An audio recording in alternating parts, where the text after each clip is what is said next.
Hello, everyone. I just want to say, welcome back to the ARC seminar. This is Kiran Shila, who will tell us about the Julia programming language. So please take it away. Cool. So I'm Kiran. Hello to the people who don't know me. I'm a PhD student in the electrical department, and I have a research position in the Department of Astronomy working on radio telescope stuff. And I would consider myself a programming language enthusiast. I work in a bunch of different things. I like programming, and I think you should all learn more programming languages. And hopefully this will kickstart your journey with the specific use case of Julia. And so you might think to yourself, well, why even learn a new language? Python's good enough, C++ is good enough. And we must ask ourselves, for our kind of use case, what do we need a language to do for scientific computing? And it is of my opinion that a language should be fast, because we're going to solve these computationally intensive problems probably. You want to be able to iterate on these things quickly, these ideas quickly, which in certain cases long compilation times could get in the way of that, depending on, of course, your use case. And when I say generic, I mean we want to be able to write as little code as possible to express the idea. We want to write the absolute minimum amount of concept that expresses your idea, and then everything else should kind of fall into place from there. We don't want to write the same thing over and over again. And all of these are kind of achieved with Julia in ways that I will now go into detail. So what is Julia? For people who haven't seen the language before, from their website, it's a high-level, high-performance, dynamic programming languages. Those are all kind of hand-wavy words. And the other thing from the website is they say it's a general-purpose language, which means you can use it to write, it's like Python. You can write anything you want, a video game or whatever. But I would not do that. It's kind of purpose-built for scientific computing. It came out of the MIT people who worked on it. I would use the right tool for the task, and that's kind of going to be the mantra of this talk. Is like, use the right tool. And for scientific computing, I think Julia is the tool, and we're going to go now into more detail. So that's their little blurb, and it makes more sense to just show you instead of telling you things. So that's how we're going to start. So, like Python, Julia is kind of interacted with a REPL. If you might be familiar with Python or any of the Lisps, the idea of a REPL comes from Lisp heritage. It means read about print loop. So it reads the thing from the line, evaluates that code, prints it back out to you, and then lives back to the top. That's what REPL stands for. So I'm going to sit down for a moment here to type. But it's normal in the sense of like in Python where you type something in, it gives you a result. Very straightforward. So I'm not going to go through that kind of stuff, but I assume you know how to kind of work your way up to there. The things you probably want to know are different from Python is if you notice, if I assign to a variable, I think I might have used x at some point. Var. Oh god. Is equal to 1 plus, I can do it. 1 plus 1. Unlike Python, it'll print out the result of assignment. So in Python, you'll sometimes say, oh, x equals whatever, x, because you want to know what you just, assigned it to. You don't need to do that. Assignment has the value of the right-hand side of assignment. So everything that you type in the screen is a statement, including assignment, has the value of the assignment. If you don't want it to do that, the semicolon, straightforward enough. You have all of your normal types. These are integers, these are floats. You can do hex numbers, then you have octal numbers. You have complex numbers, which you use the IM keyword to do the imaginary component. You have rationals with double slash. You have big integers, but you have to call the big integer constructor. Maybe it's big int, I don't remember. Yeah, big int. it won't promote to biggins for you, but it will do all the other promotions. So if you have an integer with some floating points, it'll promote to floating point, which we'll come back to this later. Spoiler alert. And what else do we want to know from here? Basic types, you get the strings are strings, characters are characters. If you try to make characters, or a character from a string, it'll yell at you. Kind of normal things you would expect. It's the different part from Python. What else? All right, arrays. Arrays are one indexed in Julia, whether you like it or not. And that really comes from the MATLAB people, because they were kind of trying to get an edge on MATLAB. And you can argue all you want about one indexing, but there is a Julia package called offset arrays, which gives you Fortran-like arbitrarily indexed arrays. So if you need zero indexing for your algorithm that uses ModMath, really is the only place I've ever needed zero indexing. You could just use an offset array. It's a zero cost abstraction. Doesn't change anything. So when you make an array, you use comments, and that makes a vector. You can make a matrix with a semicolon, like in MATLAB 5, 6, 7, 8. Except actually, I think it's going to yell at me because it wants spaces when you do multi-dimensional stuff. Oh, I can do it anytime now. There you go. It's matrix. These are all native types in the language, and you need libraries for all this stuff. And you can make tensors, arbitrary dimension by reshaping or adding to various slices. You can look all this stuff up. Sure. Yeah. Are these like immutable objects, like arrays, like proper arrays, or are they? These are mutable. Yeah, actually, good point. So tuples, like in Python, are immutable. The only difference, even though the computer science perspective of tuples is like something very different than what arrays mean, in Julia they both can be heterogeneous containers. It's just tuples are immutable, and arrays are immutable. When you assign something to an array, that you kind of the question of like, is this path by reference or path by value is kind of where I'm getting at here. It's kind of when you index into X, it becomes by reference. We'll see it later. It's not super important now. But the takeaway, I guess, here, the important part, which you need to know, is it's one indexed. To get to the end of something, you don't use some magic keyword like -1, because that doesn't make any sense. You use end to get to the end of an array, something reasonable. You want to get 1 away from the end, you just subtract 1 from the end. Now you're 1 away from the end. Yeah. Things that are reasonable. You can get slices out of things, so if you want 1 to 2, that's the array, or the range operator when you use a colon like that. And that's true outside of here. 1 to 2 is a range, that's an object that you can use. You can do in steps. So I guess it should be 0, right? 0 in steps of 2 to 10 is what that means. It's lazy, you can do for loops over that kind of thing. What else? I'm going through this quickly because there's a lot to cover. The function syntax is kind of cool. You can write a function like you would in math. I'm going to use F later, so we're going to use H. X squared. Caret is squared, not double times. That is probably the nicest little quick syntax way of doing that.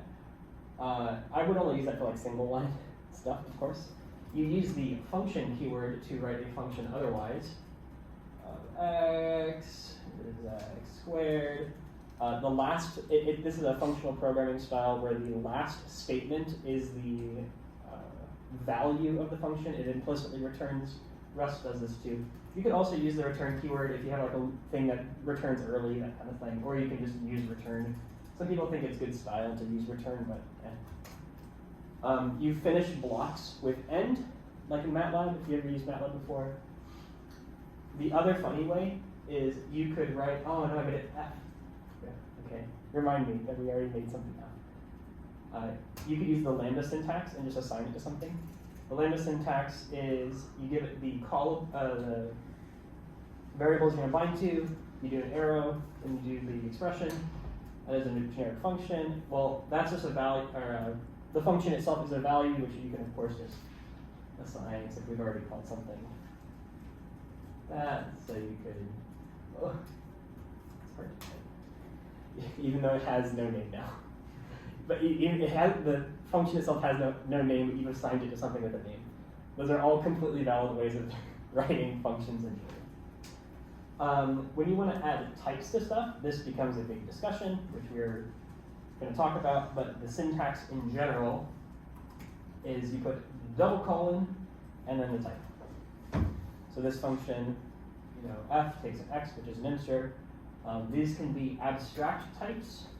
So this can be a real, and it looks like reals, or it can be something concrete like a flip 64. You don't put return type signatures on functions. We'll learn why. And variables in general do not have types. Values have types. And there's this distinction between things that can contain values and things which have concrete values. All right, you now know enough to understand the rest of the talk. So, this idea of functions as the primary feature of this language is the thing that you should take away from this, honestly. And the way Julia talks about this is multiple dispatch as a paradigm. If you were to ask, okay, is Julia a functional language or an object-oriented language? It's neither. It's functional, multiple dispatch as the primary paradigm. And the blurb for that is, what does that mean? All named functions are generic. And that, you can kind of wonder what that means, but I'll give you a very specific example. The latex all messed up, so when it gets too big, I'll write it down. If you think of the function, f is x plus y, what does that mean? Well, x and y could be anything. We are describing the general concept of addition, and what that actually means, like the implementation detail of this algorithm, doesn't need to be captured here, is the idea. If y is a matrix and x is a scalar, we know how to add a scalar to matrix because we have some rule for that. We have written down the rule of how that addition works. But that doesn't change the fact that we're going to say, well, when I say f, I mean addition. And so that's what multiple dispatch kind of is. It's this runtime specialization based on the type signature of every single argument in your function. This is a unique feature for Julia, but not, there are a couple other languages that use it, but not as a principal paradigm. And I'm going to show you why this is a good idea. Because you might think that this is function overloading, and it kind of sounds like function overloading. Let's look at the C++ for a moment. Have some class pet, has some name, have some function that for just two generic pets, we're going to have some fallback thing. And then we'll have this other function encounter, which prints its name, and it meets, and then when the two pets meet, they'll do some verb specified by the meets function. So we'll make some subtypes dog and cat, and when dogs meet dogs, they sniff. When a dog meets a cat, they chase, etc., etc. They do things depending on, the complete type signature of that interaction. So let's make some dogs, make some cats, give them some names, and then call some encounters between the two. What do you think happens when I call this code? Any takers? Go back. We instantiate some of these subtypes and call that encounter function, which in the encounter function calls that meets function. What happens? Anyone knows? They all fall back. They all fall back. Because what does C++ want to know? It wants to know at compile time the types of everything. You know, there is a solution to this particular problem with templates, and if you wanted to do something kind of precisely like this in C++, you would use templates, but that's not a runtime solution. You can't use runtime types in templates. Wait, can you go back to the code again so I can see? This one or what further back? Oh, let me see. So we're calling encounter, and then encounter calls this meets function, and I overloaded meets with these I see. these types, but it doesn't matter because when it compiled, you can also use slices, type slices in C++, but we're not talking about C++. If you wanted to write it just like this in C, you couldn't. That's kind of the story. That's why it's not function overloaded.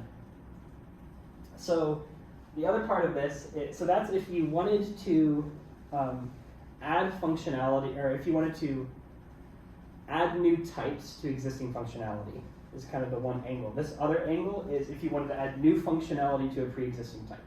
So say there is this type called RGB, holds 3 color values, red, green, and blue. That's a class somewhere.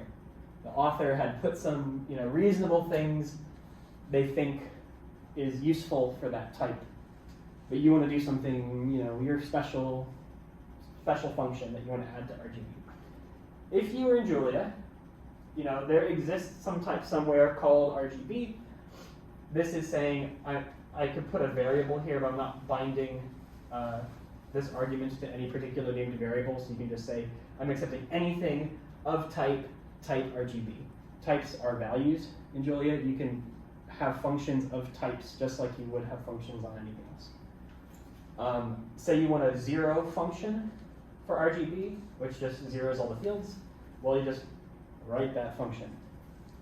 Say you wanted to do some weird dot product-y thing, well, you just write that function. If you are in an object-oriented language and you wanted to add functionality to an existing type, that's hard because the things you can do to data in an object-oriented language are defined in the data itself, right? They're methods. But that's limiting you. That's saying that you can only do these things. But who's the author to say that those are the only things you can do to that data? Like, someone else might have some better idea. So how do you solve this problem in object-oriented language? Well, you can edit the class, right? I mean, it's just code. You can just write more code, or you can inherit it. The problem is if you edit the code and you want to share, which you all should do, you're putting the maintenance burden on the person who's coded it. And if they have 1 billion people who all have their own special thing to do, now they're maintaining everyone's shitty code, which is like, is that the best thing you want the author to do? Is that their responsibility to maintain your special purpose algorithm? And if you wanted to inherit, you make this new type, my RGB. Well, that's a different thing. It's not an RGB anymore. And like from a conceptual perspective, you just want to add functionality. You didn't want a whole new type to like encapsulate that functionality. That doesn't make any sense. And there's other like little ways around this. Like if you have another library that is returning RGBs, you need to make wrapper types to get it into your my RGBs, then you can call your methods on it. It's a nightmare. So what do you do in object-oriented? You give up. You fork the code, add your own stuff, and now there's another version of it in the wild. And then instead of using methods, you could just write the functions, except you can't write this, you can't do generic coding that way. You can't make something that is generic in the way that we want it to be. And this seems to be the popular opinion in object-oriented programming, where you fork it, you have your own version that you added your own functionality, and then you just don't share. That seems to be the name of the game in C++. So in Julia, the idea is you just define functions. You don't have any methods built into the definition of the type. You just have a struct. And a struct is just a compound, a container of multiple other things in it. It's a C struct, that's it. So you have structs and you have functions, that's it. And all you do is write functions, and they exist in the cache of functions. And that solves this big problem, which they call the expression problem. We've known about this since the 70s, and it's how do you do both of these things? How do you define new types for which existing operations apply, which is easy and object-oriented, but kind of hard in functional programming. But you also want to be able to define new operations for existing types, which of course Haskell and ML have solved very easily, but that's hard to do, as we showed with RGB in object-oriented. Multiple dispatches solve this problem, and people have kind of seen this. There's a package in Python called multiple dispatch, which if you write your code with it, of course, is opt-in. It's not part of the language. Class in Common Lisp was the inspiration for Julia. Really expressive system, but relatively slow. Has a pretty big runtime penalty. ML figured this out in '73. And ML figured out that generics are a good idea. People think C++ invented generics. It really wasn't. It was ML in the '70s. And as far as modern languages go, Dylan and C# also have modern multiple dispatch support, but it's not as common. So how does this kind of piece together into making fast code? You think that this is a runtime thing that's happening, and well, runtime's bad. If you're in C++, you want to avoid RTTI, that kind of thing. Well, Julia's compiler is actually ridiculously cool, and what I mean by that is it parses the code, does any macro expansion. You have macros, by the way. And it has its own intermediate representation that it does optimization passes on. It goes through a bunch of different optimization passes until LLVM, which it uses as its IR, which is what Clang uses and Rust and all this kind of stuff. And then it compiles to native code. So you're actually getting a native compilation of every single code that you type in the REPL just through this warm-up time of it compiling.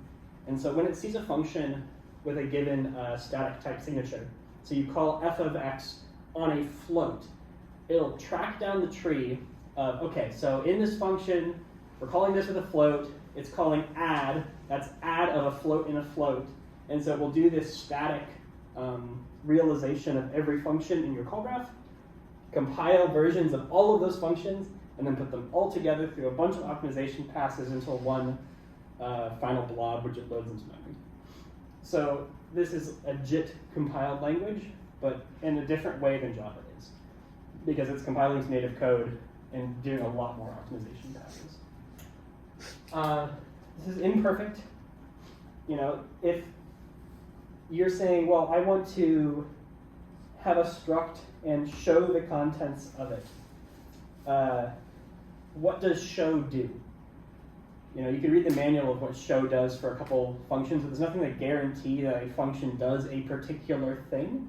Because what does that mean if everything's generic? Is kind of the struggle that they're working with right now. There's no trading system. People complain about this compiler latency of, you write this function, you call it, it's kind of slow the first time, and the second time you run it, you get like C-like performance because it's compiled a native version of your thing. There's other things here which are less important. So what does this look like for automatic differentiation? Well, we're going to look at the specific use case of multiple dispatch for writing programs that take the derivative of programs. That is now the goal. And because I think this is a really good use case of showing why is multiple dispatch powerful. And to start, what are dual numbers? Well, it's a hypercomplex number system, so they're like complex numbers, except instead of having an I or a J, you have this epsilon, which satisfies this relationship that epsilon squared is 0, which is kind of a weird thing. Like in imaginary numbers, we call this the real and this is the imaginary. In dual numbers, this is called the primal, and that is the tangent component. Now, there's nothing implicitly derivative about this. All the math's messed up. But if you consider an arbitrary nth order polynomial, you can imagine where that goes from there, and you plug in a dual number, you think all those square terms with epsilon squared, they just zero out, right? And I wish it showed you here, but you end up getting what looks like the derivative of that polynomial times that scaling factor b in the tangent component. So doing algebra with this new type gives you a derivative. You can imagine what's over there from the limit You can write things definition down of if you derivative. want. Huh? You can write things down if you want, like. Yeah, Okay. it's gonna take some time. So kind of like how imaginary numbers are an algebraic way to express problems working in phase space, this is an algebraic way of manipulating derivatives. So we've like traded one space for another. If you imagine what this looked like in a Taylor expansion, all those square terms and higher go to 0, so you're left with, again, the derivative. And this does some cool stuff. If you, this was our result from before where, this is worth writing down. So we're saying that f of a plus b epsilon, that's not an epsilon, epsilon is f of a plus b f prime of a epsilon. Oh, that's like the takeaway is you plug a dual number into a function and you get in the primal component just the value of that function at a plus in the tangent component b times the derivative of that function, the value of a. If you did function composition of this, it just induces the chain rule. I won't spend time on it, but like if you did the algebra, you'll see you get the chain rule kind of for free out of this. So what about non-polynomials? Well, just like we say, when we add a scalar with a matrix, we just say the rule of how to do that. For doing arithmetic and functions of non-polynomial stuff, we just say the rule. It's cut off there by b cosine. We know what the derivatives of transcendental functions are, so we just write them out to like follow the same behavior as what this does to polynomials in function composition. If you're a nerd, you know that this is a topological vector space. You can turn it into a dual by taking R2 and doing this algebra, which is fine. You get that. And of course, you get involution and more nerd stuff, which I'll skip for now. It doesn't form a ring, so you run into some algebra problems, which I'm just going to gloss over and ignore for the moment. You can look into it. It gets very cool. So, quick summary, they provide this algebraic way of expressing the exact derivative of a function at a point. It's not symbolic, it's not finite differencing, it's the third way, dual numbers. This is only a first order, so you don't get second derivatives as easily as you do like this, but it's very, very easy to implement. What does it look like? All right, so in Julio, we'll make a new struct. It's called dual. This is how the templating kind of works, generics in Julia. You put curlies. We have this arbitrary type t, which is a number, and dual itself is a number, which we have two components, x and epsilon, which are both type t. We're going to write the function show, which just prints it all nice. We have, and because the constructor is just a function, just like anything else, we'll write another constructor, which just takes the one argument x, and again put this generic bound t as a number, put the x right there, and we'll put 1 in the tangent component, just as a default. Let's run that. Hey look, we get a dual. So in Julia, we have to say what the rules are for if you want to do things between types, like if plus you have an integer and a float. That is a function. We can see what the result of the promotion will be with promote type. For example, int and a float gives you a float, as you expect. So if we want to write this new promote rule for dual numbers, I'm going to kind of go fast, but we have two dual numbers with different inner types, as in the thing that the template evaluated to. A dual with ints, a dual with floats. Well, we'll promote those. We'll make a new dual with those promoted inner types. So a dual of an int and a dual of a float is a dual of a float. That's that rule. This rule is much the same, except if you have a dual and then like a normal number. So a dual of a float and an int will be a dual of a float. That's what that's saying. Julia won't do the conversion automatically when you do math around this, so you have to use this function called convert, but it's much the same thing. It's a function of types, or a type and a value, and it converts this value into that type, and you just write the rules. Sorry, I'm fast, but I have to. I said for like non-transcendental functions, you have to just say the rules. So let's say some rules. We know how to add, derivatives are linear, just add them, subtract them. We have the product rule for multiplication, the quotient rule for division. That's all fine and good. You can see here the value of this last expression, division. There's 127 division methods in Julia, and it is a kind of zero cost. Just add more. So let's make sure everything's working. So we'll make a dual with a 1 in the tangent component. We'll square it. We got 0 as we expected. That's the rule. Notice we didn't even say what square is, and it figured it out because we have multiplication. Let's have some function h. We'll call it on some number, say 10, 10. And let's call it a dual number. Hey look, there's the derivative, right there. This is cool. We just wrote a function, arbitrary, just some function. We didn't change it in any way. We just called it on a new type, and we get the derivative. We just had the Julia compiler create a compiled version of a program that found the derivative of that program. With really not much work. It gets cooler. Let's add the sign rules. Here's another function, g. Oh wow, look, it just works. I'm sure you did the derivative of that in your head just now, and you can verify that it is of course that. So of course we can write a function that works on functions, because everything's an object, kind of like Python. So we'll take an f and a value, and we'll construct a dual number of that value, and then call f on it, and then grab the tangent field out of it. So if you want the derivative of sine of pi, you get a negative 1. For free. Haven't done anything. Here's a cool party trick. We'll call into the Python FFI layer and call SymPy, which is actually a really good wrapper library. If you do a lot of SymPy and you want to start doing Julia, the SymPy library in Julia is quite good. So we have that function g. There's that symbolic version. Let's call the derivative of it. Oh look, there's the symbolic derivative. This isn't calling to SymPy's derivative function.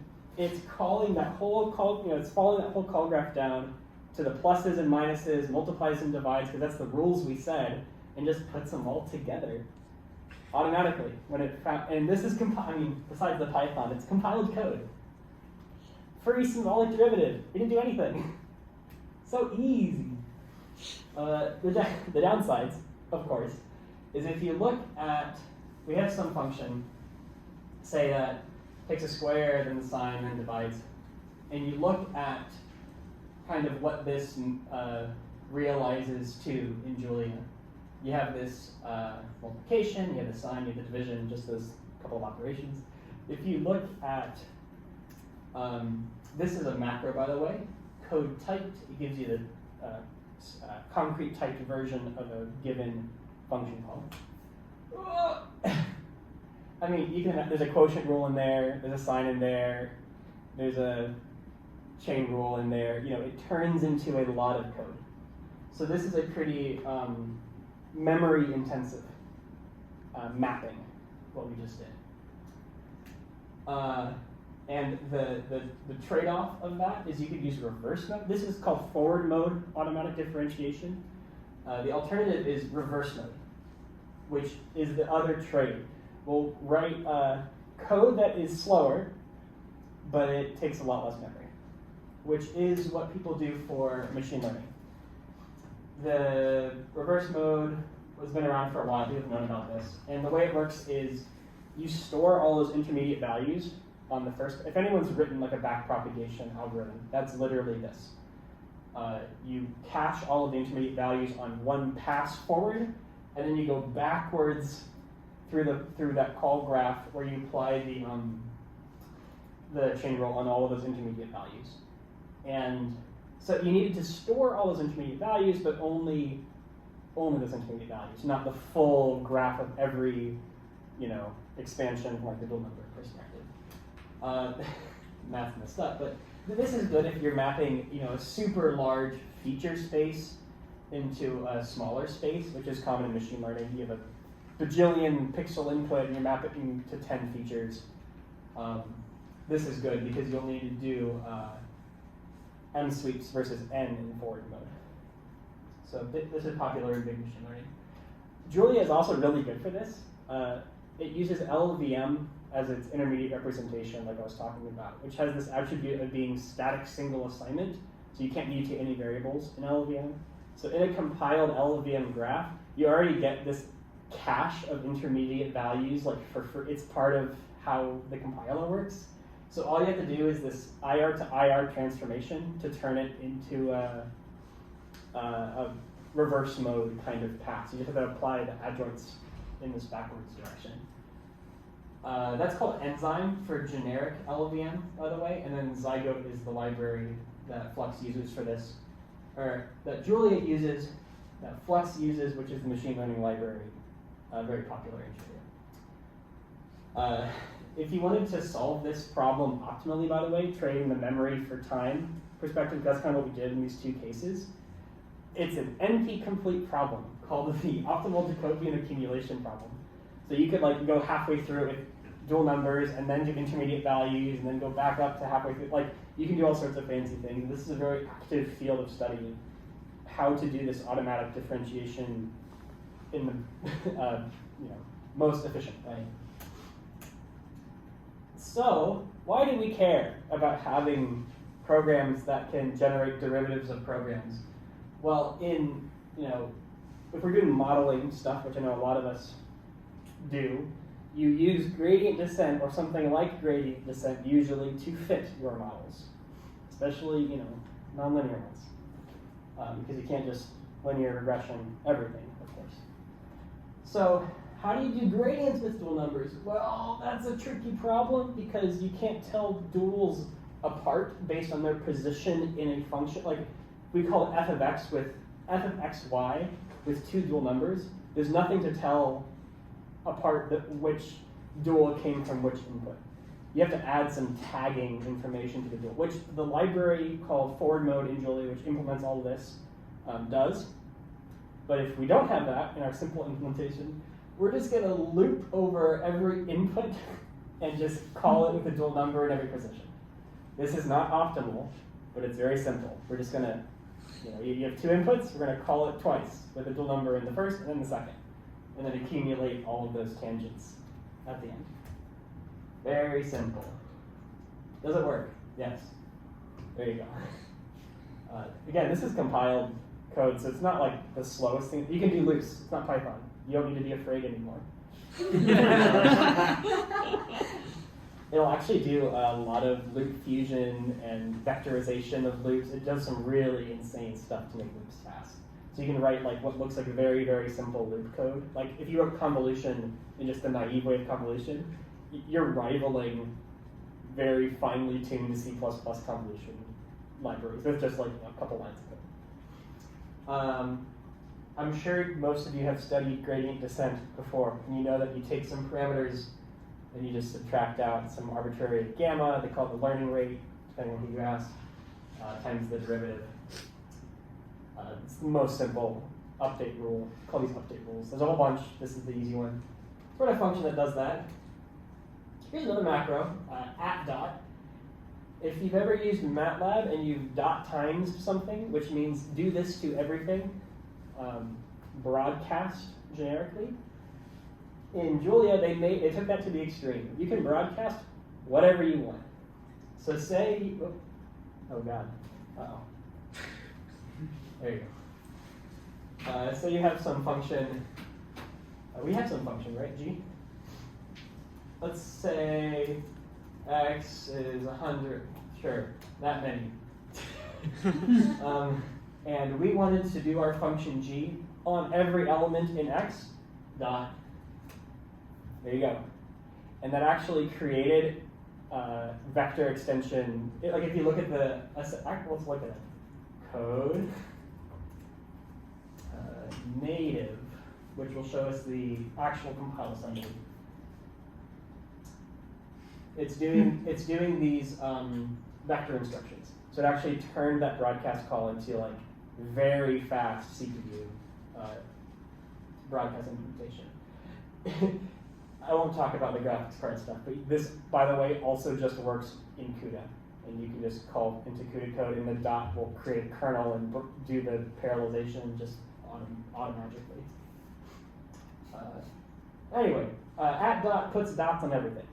That's what it does. So all of these do to everything, because gradient is going to be a vector, right? So let's make a model. Polynomial, say it's parameterized by theta. If you're from C++, you might have heard the word functor before, which is the wrong word for it if you come from Haskell, which is calling the instance of a struct, operator, parentheses kind of thing, call, Python, that kind of thing.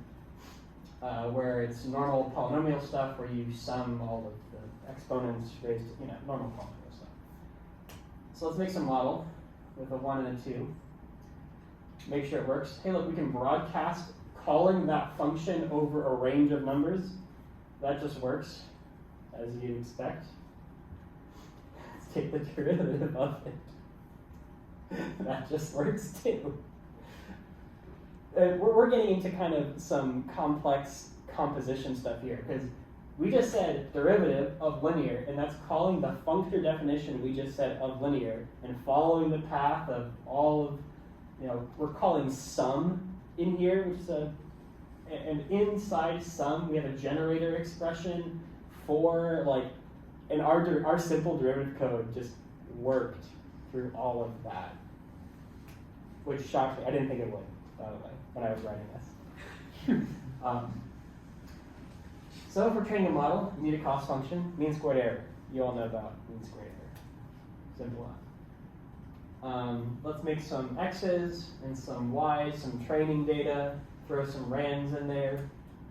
And if we called mean squared error on using our perfect model, which we used to create this value, we're getting around 8. Sure, sounds like an error. So how do you train then? Well, we want to make a model that we're going to train, which will start with zeros. If this were machine learning, you'd probably want to use random numbers, but zeros are fine. We're going to have this update rule, which we're going to curry our gradient descent function with that learning rate.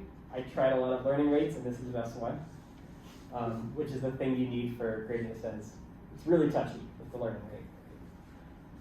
And this is the hardest code in this entire talk, even though it's 4 lines long. We're saying we're going to take a model of some random type t, which we didn't even put any bounds on what t can be. We just have access to the value of t in the body of this function. Then some x's and y's as our training data, some function for the update rule, and some function to calculate the cost.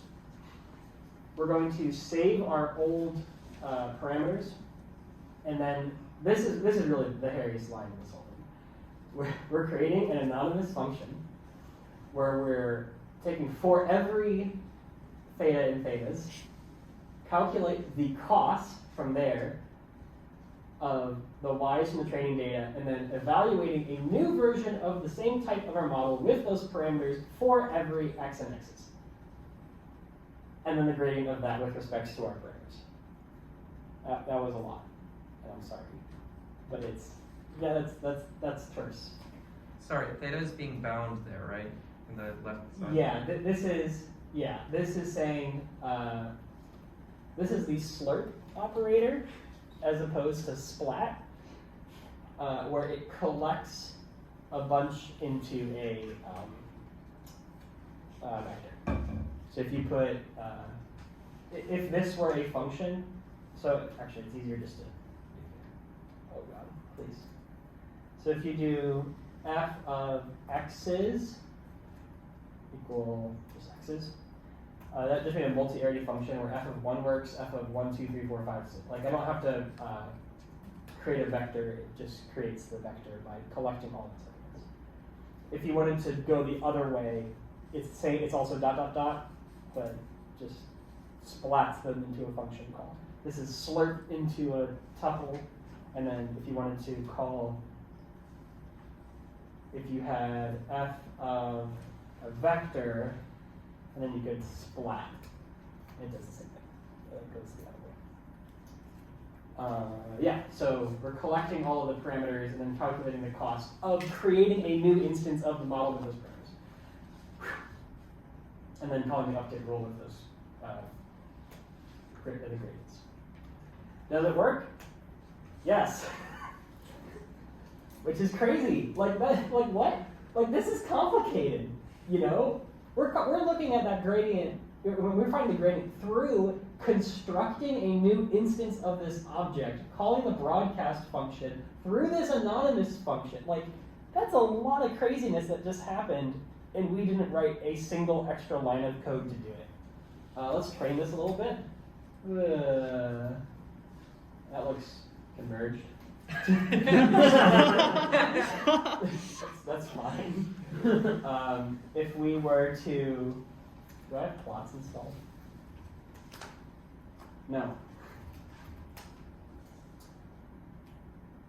And then you gotta wait, it has to compile the whole plotting library because that's like the deal, right? It's gotta compile everything. So if we plot, well, let's scatter x's and y's, and then wait 10 years for it to compile the scattering code. They call this the time to first plot problem in Julia.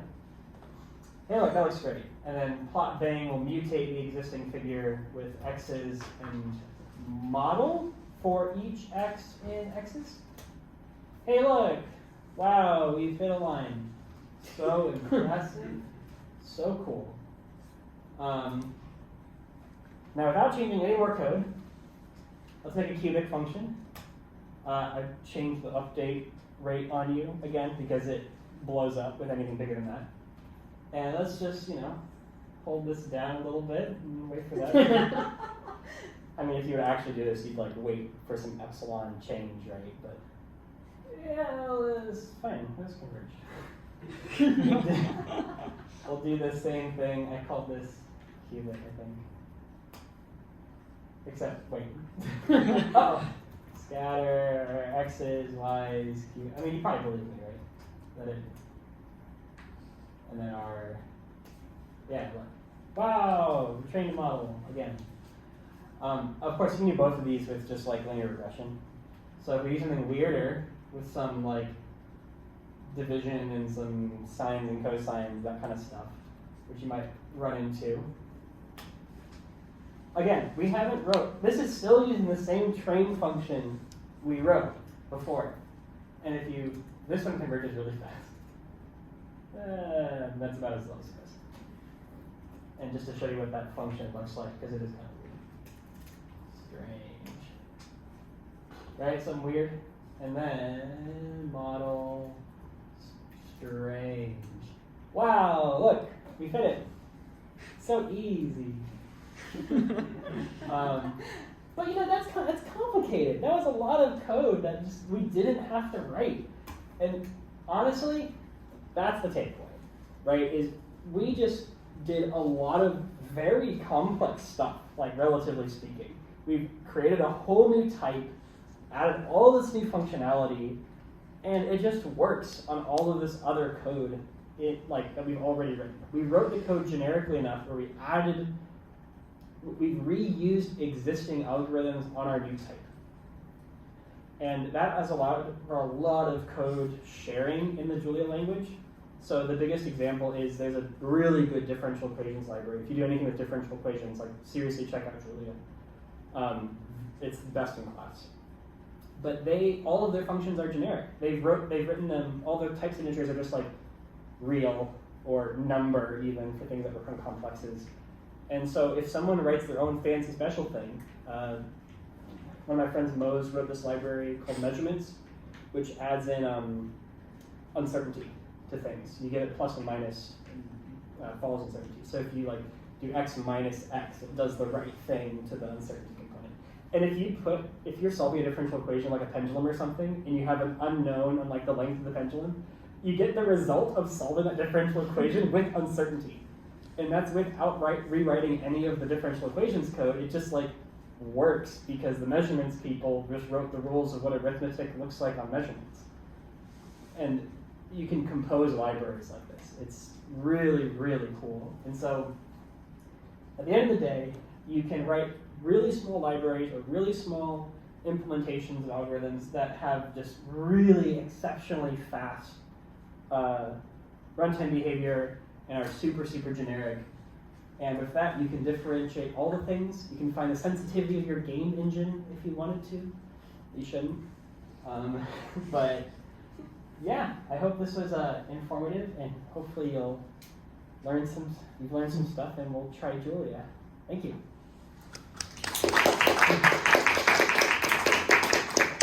Sorry I went for so long. There's a lot of good stuff. It's okay. Actually, you're under time, so it's fine. Am I? Yeah. Any questions from anyone? I skipped a lot. I'm sorry. So, To the Python libraries that do automatic differentiation, are they using hypercomplex numbers, or are they doing a different technique? they're mostly doing the gradient tape thing, where they're doing reverse mode. I think there's a couple which do the forward mode stuff, but it's forward mode just really isn't that popular. It's easy to implement here, but when you look at the big AD engines in Python, and I'm thinking like PyTorch, all machine learning libraries are AD engines at the end of the day. PyTorch, JAX, even modern TensorFlow are all gradient tape expressions. And the benefit is they can't differentiate Python code. They can differentiate calls to torch.sign, right? They can't differentiate Python sign. It doesn't know the rules. It doesn't know how to introspect it. But if it's all written in the same language, of course it has all those introspection rules. Can you go back to the example of how you take like a single dual number and I think you're saying about loops, like why it's not, you shouldn't be scared of it, but how you get a generic function from Yeah. or that was a little bit not the math nerd zone. No. Nope. Reverse mode compare. Yeah, it's before that. This function, right? yes. Yeah, so we're saying have some f, and then 1, 2, 3, 4 into however many more you have. You can also use with keyword arguments, by the way. Quark, stuff like that. And it freezes on me. There's keyword arguments, as you would expect. And it will create a dictionary instead of a tuple, which is also what you'd expect. So yeah, for every x in here, we just enumerate the same thing like in Python. And then we have some vector which we're using to collect. In fact, this should really be like, this is a heterogeneous container by default. It's typed to any. Mm-hmm. We probably want to make it typed if we knew the types of things. This is like thrown together. Yeah, you loop for every x and x's, and then just call f with the dual number in that position, and then this is the hairy line where you put all of the things before this position we're interested in, and the dual number at that position, and everything after. I see. Yeah. That's cool that works. Yeah, I kind of had no idea this would work.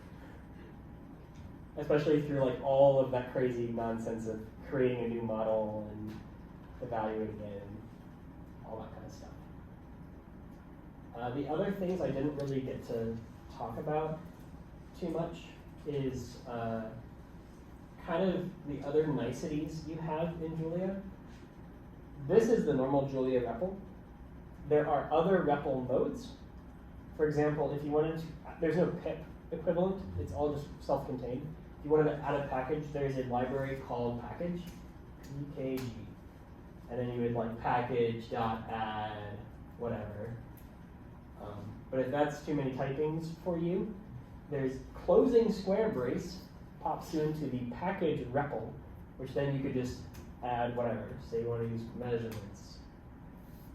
And then it does what you expect where it There's a registry of all of the packages, updates, and downloads, and all that kind of stuff.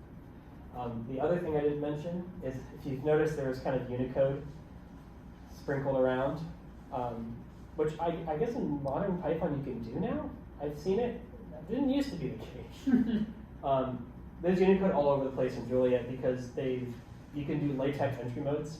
So if you wanted to put a beta, you write it like you would in LaTeX, beta, and then you hit tab to autocomplete and get a character.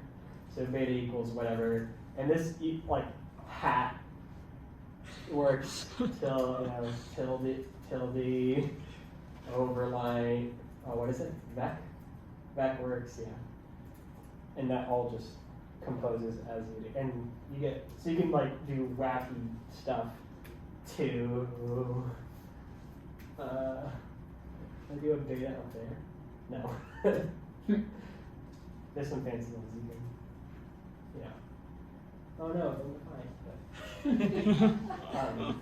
People do this a lot just because it's like if you're writing a paper on some algorithm and you're using fancy variables, well, wouldn't you want your code to just use the same things? Like if you've ever been in MATLAB and you see like beta to hat, like what? I don't want to read that, right? I want to read. Oh, that's the wrong place. Hat first and then two. Yeah, I want to read that. So, the other kind of fancy thing is with these macros, by the way. Which, if you don't know about macros, I'm not talking about C macros. I'm talking about list macros, code that generates code. The coolest one, I think, is the benchmarker. Which, if you have some function, right? That's a thing, yeah. You can @benchmark, calling that, and then you can use the $sign to interpolate, which means you throw out whatever time it takes to call rand. So we're just benchmarking calling G. It will automatically figure out how many times it needs to run it to get a statistically significant result. It gets away from the garbage collector overhead and then gives you a nice histogram of the runtime, and you also get memory access complexity as well. No more time it. This is a little bit better. You just @benchmark. And if you did something with something more crazy, sure. It should also still be 0 byte allocation. Hopefully. That's my favorite macro, @benchmark. Oof. Uh-oh. Maybe in order of magnitude too large there. Maybe. Yeah, that probably doesn't fit into cache.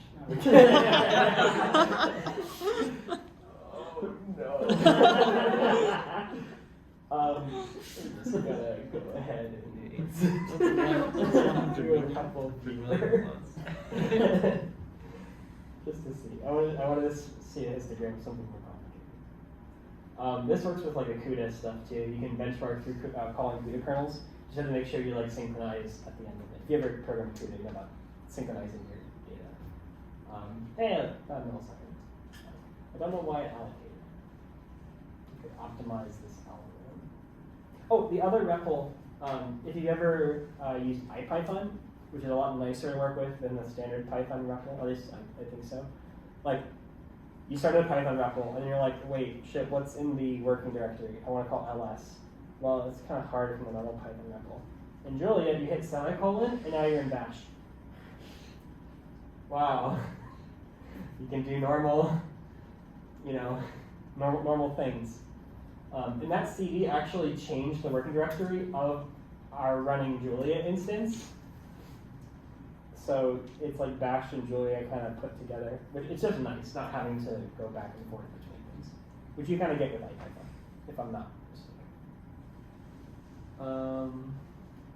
Yeah, there's a bunch more. I mean, it's a whole programming language. But the idea is just write functions, write generic functions, type them to the weakest abstraction you possibly can. Like if you notice, I didn't put types on any of the, like barely any of those functions which I wrote for this example, right?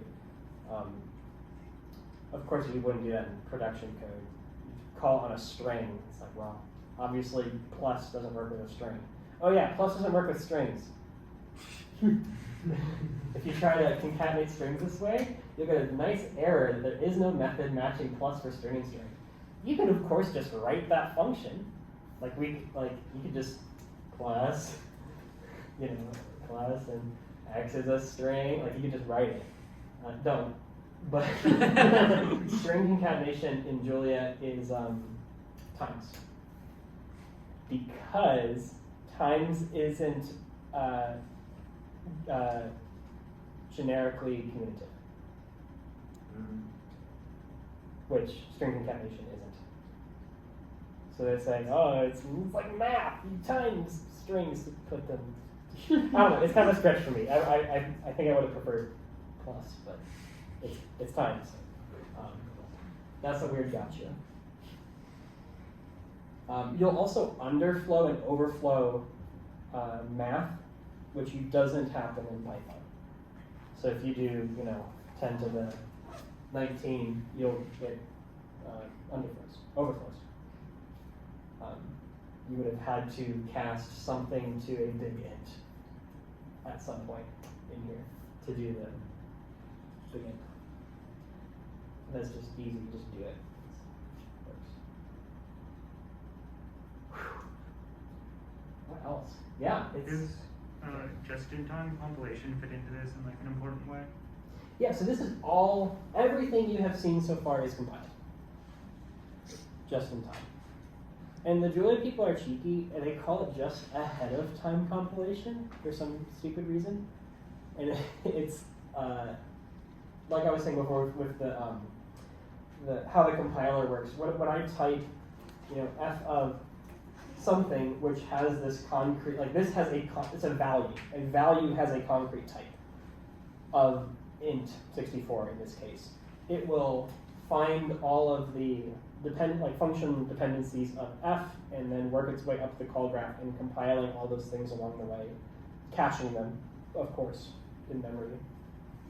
So if this were the first time we have called f with this particular concrete type signature, it would have just in time compiled it. But then, because it's cached, it just doesn't look up. And there's a little overhead for the lookup, but it's trivial. It doesn't have to do it for all of the children functions, just the top level function. Because it's compiling a blob for the top level function. Right? Wait, but then does the top level function end up with like optimized in the sense that like if you have lots of details below, you just get the code that describes what's happening? I don't know if this makes sense. It does still go through optimization classes. Okay. And this is like solving. There is no linker, for example. If you had some external library in C++ and you are running it in a tight inner loop, LTO won't tell you to inline a function from some other library. But in Julia, because you're compiling the whole thing, like every single bit of code that it touches, it'll know to inline from even code from external libraries. It's compiling, like with plots, it's compiling. I was going to say something important there. I forgot. Yeah, so no linker. This also, in case you haven't kind of caught on, this has a problem in that it's really difficult to make binaries. Kind of don't make binaries, which for your use case might be a problem, depending on what you do. There is a project called Package Compiler, but you have to give it a Sentinel program to run, so it knows all of the concrete types and everything that you intend to run, to then create those blobs, which then it can package together. So it's like not quite the same as like if you were writing a C program and get an exe. Same goes for shared libraries. If you wanted to make a .so or dilib or DLL, you need to write a Sentinel program that touches all of the branches. A couple of the other cool macros, by the way. You can introspect every single stage in the Julia compiler process. Code lowered is the first one, where it shows the Julia intermediate representation. Code typed then does the static type analysis, and if you notice, it's already done optimization passes between here and there. It knows that, oh, okay, so for this particular case of an integer, it's better just to do x times x. And then from there, you can go down to LVM, which is turned into just a mole, which is pretty much the same as the Julia IR, and then you can go all the way down to native, which it's calling IR. And if you did this with something fancy, derivative,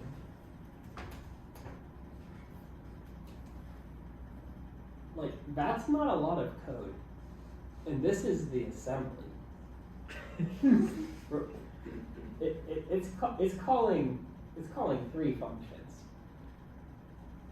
So even though we wrote like very high level, very generic code for what a dual number is in the math, we got exceptionally optimized derivatives because all of that like transformation of getting the derivative of the program just happened way higher up the chain. So you get all the benefits of those optimization passes later on.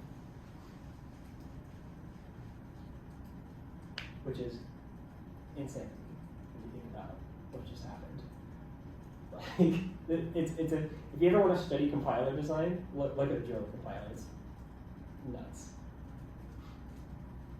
Now, bonus points for anyone who knows what these x86 instructions are. I don't. Any other questions from anyone? Okay. Does making stuff more generic like slow it down? No. In fact, in some cases, it makes it faster. Because it might know to specialize in a way which you didn't think of. And that's why there are some Julia programs which implement the same algorithms as C and can outperform C in certain cases. Any other questions? Okay, well, if not, let's thank our speaker again. Just some logistics. So next week is the next presentation, not 2 weeks from now, because this one was delayed by a week. That'll be Himanshu, who will tell us about physics informed machine learning. And then 2 weeks after that, there's going to be nothing because it's Memorial Day. 2 weeks after that is Nadine. And then I think like a week and a half after that, I might have a guest from U Hawaii or so. But I'm not sure about that yet. And then after that, there's no one's signed up for anything. So if you want to do that, then you should put your name on a spreadsheet. See you guys next week. Yay!